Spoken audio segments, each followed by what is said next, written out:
ఇలా అంటున్నానని ఏమనుకోకండి నిహారికమ్మ గారు. ఇదివరకు మీరు దొంగ జాతకంతో వేదవతమ్మ గారింట్లోకి అడుగుపెట్టారు.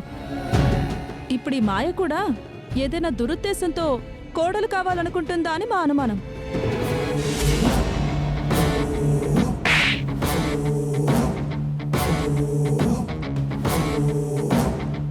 ఏంటమ్మా నువ్వు మా ఊరి మనిషి మీద చేసుకున్నావు? ఇష్టం వచ్చినట్టు మాట్లాడితే ఊరుకుంటాననుకున్నారా? ఎలా కనపడుతున్నాను మీ కంటికి? మర్యాదగా బయటికి నడవండి. ఏదో సహాయం చేస్తున్న వంకతో వచ్చి నోటికి అదుపు లేకుండా మాట్లాడుతున్నారు. మీ కాబోయే కోడలైతే అయ్యుండొచ్చు. ఇలా ప్రవర్తించడం పద్ధతి కాదమ్మగారు. మాట అనే ముందు మీరు కూడా ఆలోచించాలి కదా. ఇక ఈ విషయాన్ని పొడిగించకండి, బయలుదేరండి.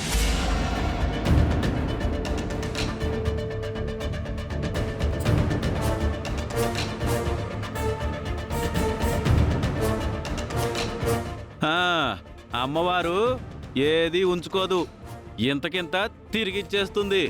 నువ్వు నోర్మై, ముందు నీకివ్వాలి. తొందరపడ్డావేమో అమ్మా. ఈ పెళ్లి జరగకుంటే అత్తయ్య గారికి ఎంత పరువు తక్కువ. శ్రీకర్తో నా పెళ్లి జరగకపోతే ఇంతకాలంగా నేను ఎదురు చూసిన దానికి అర్థమై ఉంటుంది. అందరూ కలిసి ఎందుకో మా పెళ్లికి అడ్డుపడాలనుకుంటున్నారు. ఈ పెళ్లి జరగడం ఇష్టం లేని వాళ్ళందరి అడ్డు తొలగిపోవడానికి ఏదో ఒకటి చెయ్యాలి. అందుకు నా దగ్గర ఒక ఆలోచనుంది. ఏంటత్తయ్య? ముందుగా అమ్మవారి ప్రసాదం తయారు చేస్తాను, గుడిలో నైవేద్యం సమర్పిస్తాను. ఆ తర్వాత మొదటిగా నీతో తినిపిస్తాను. అప్పుడు నీకు అమ్మవారి ఆశీర్వాదం కలుగుతుంది. ఆ తర్వాత ఎవ్వరూ మీ పెళ్లిని ఆపే సాహసం కూడా చెయ్యలేరు. ఈవిడ ఎటువంటి నిర్ణయం తీసుకుందేంటి? నువ్వు తిన్న తర్వాత మిగిలిన ప్రసాదాన్ని అందరికీ ఇస్తాను. అవును, మీ మమ్మీ డాడీలు ఇంకా రాలేదేంటి? ఇది ఇందాకే ఫోన్ చేశాను. తాళి కట్టే సమయం కల్లా వచ్చేస్తానన్నారు. ముంబైలో రెస్ట్లెస్ గా మీటింగ్లు జరుగుతున్నాయంట. మాయా, నువ్వు నిశ్చింతగా ఉండమ్మా, అన్నీ సవ్యంగా జరిగిపోతాయి.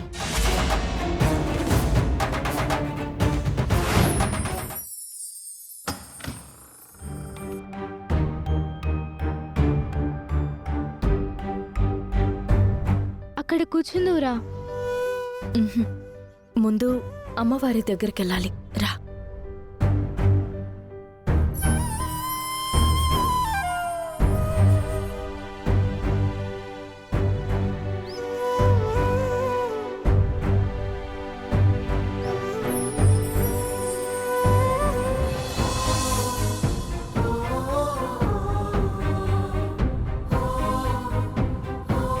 నీ దయతో నా బిడ్డ రూపం మారి తిరిగి నా దగ్గరకొచ్చేసింది.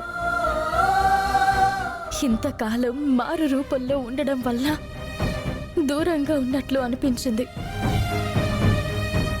ఇప్పుడు నా కళ్ళ ముందే ఉంది, ఇక మీదట కూడా ఉంటుంది. ఇక ఎవ్వరికీ భయపడేది లేదు.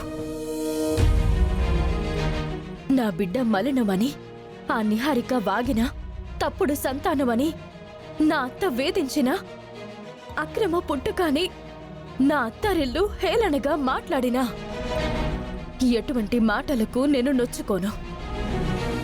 సరైన సమాధానం చెప్తాను.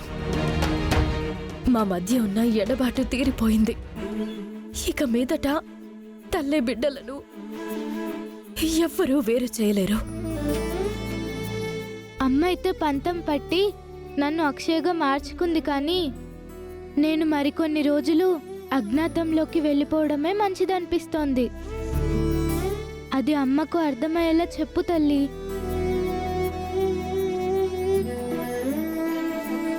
నువ్వు మళ్ళీ నా గురించి ఆలోచించి అటువంటి నిర్ణయాలన్నీ తీసుకోకూడదని రాత్రి నీతో ప్రమాణం చేయించుకున్నాను. ఎట్టి పరిస్థితుల్లోనూ నాకిచ్చిన మాటను మర్చిపోకు, నాకు దూరం అయిపోకు. ఇంతకాలం అందరి ముందు ఉండే అజ్ఞాతవాసం చేసింది చాలు. నువ్వెప్పుడెప్పుడు వస్తావా అని ఇంతకాలం ప్రాణం బిగపట్టుకుని నిలుపుకున్నాను. ఇక మీదట అంత ధైర్యం, అంత ఓపిక నాకు లేవు. నువ్వు నా కళ్ళ ముందుంటే ఆ ఆనందంతో నా వంతు ప్రయత్నాలను చేసి మాయా అసలు రూపం బయటపెట్టి పెళ్లిని ఆపుతాను.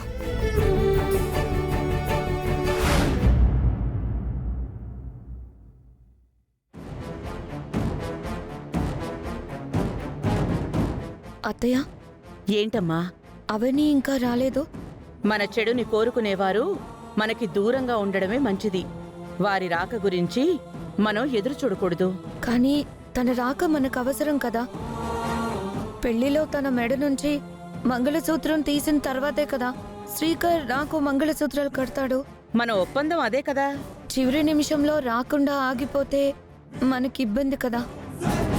తను ఏ నిర్ణయం తీసుకుందో కాల్ చేసి కన్ఫర్మ్ చేసుకుందాం. సరేనమ్మా.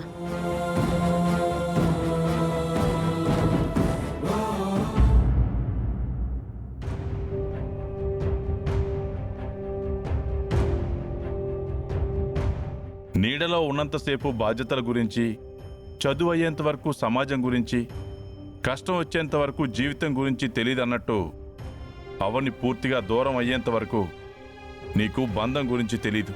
బాధలు బ్రతకనివ్వవు, బాధ్యతలు చావనివ్వవు అన్నట్టుంది నాన్న నా పరిస్థితి. ఏం చేయమంటావు? అయినా చేయడానికి నా చేతిలో ఏముంది? అవనికి అమ్మకి మధ్య గత కొంతకాలంగా నలిగిపోతుండటం నువ్వు చూస్తున్నదే కదా.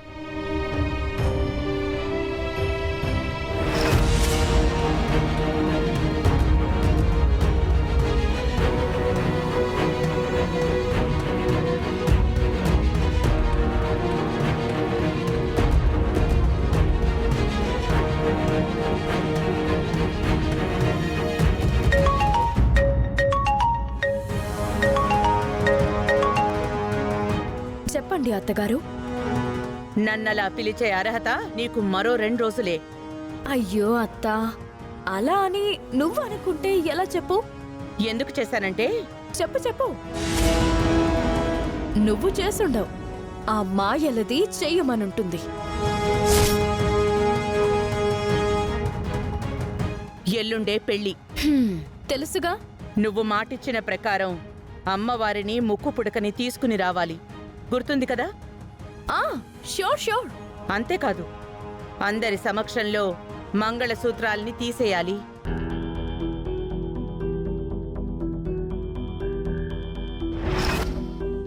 మాట్లాడవేంటి? మాట తప్పుదామని అనుకుంటున్నావా? నీలాగా మాట తప్పడం నాకు రాదత్తా. ఏయ్, వెయిట్ అత్తా, వెయిట్. మంగళసూత్రాలను నేను తీసేదెప్పుడు? నేను ఓడిపోయినప్పుడు, గెలిచినప్పుడు కాదు కదా. పెళ్లికి ఇంకా ఎన్నో గంటలు, 100 నిమిషాలు, 1000 సెకండ్లు ఉన్నాయి. ఇలాంటి గారడి మాటలు చెప్పి తప్పించుకుందామని అనుకుంటున్నావేమో. ఎట్టి పరిస్థితుల్లోనూ నువ్వు ఈ పెళ్లిని ఆపలేవు. మీ నమ్మకం మీది, నా నమ్మకం నాది. నేనైతే ఖచ్చితంగా వస్తాను. ఓకేనా? బాయ్ అత్తా.